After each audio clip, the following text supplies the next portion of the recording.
আমরা একটা কথাই বলি যে তাল ধপ করিয়া পড়িল নাকি পড়িয়া ধপ করিল, কথা তো একখানি।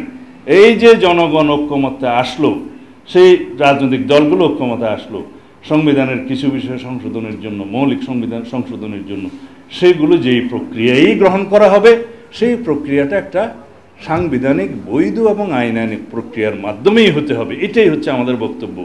আমরা সেই আলোচনাতে আসি এবং এই আলোচনা আবার 5 তারিখে ডেকেছে।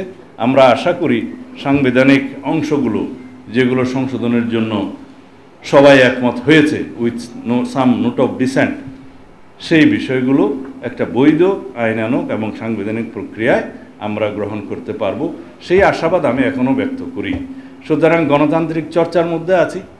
আমরা তর্ক করব, বিতর্ক করব, বহুমত পোষণ করব, আবার জাতির স্বার্থে জাতীয় ইস্যুতে আমরা ঐক্যমত পোষণ করব। এটাই গণতান্ত্রিক যাত্রা।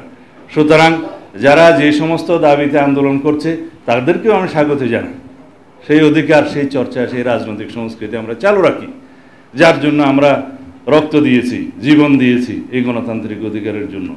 বলা হয়ে থাকে আপনারা আমার বিরোধিতা করবেন, কোনো রাজনৈতিক দল বিরোধিতা করবে, এক রাজনৈতিক দল আরেক রাজনৈতিক দলের বিরুদ্ধে কথা বলবে, সেইটা বলতে পারে, কিন্তু সেই বিরুদ্ধে কথা বলার অধিকার বজায় রাখার জন্য আমরা জীবন দেব। এটাই হচ্ছে গণতন্ত্র, গণতন্ত্রের ভাষা।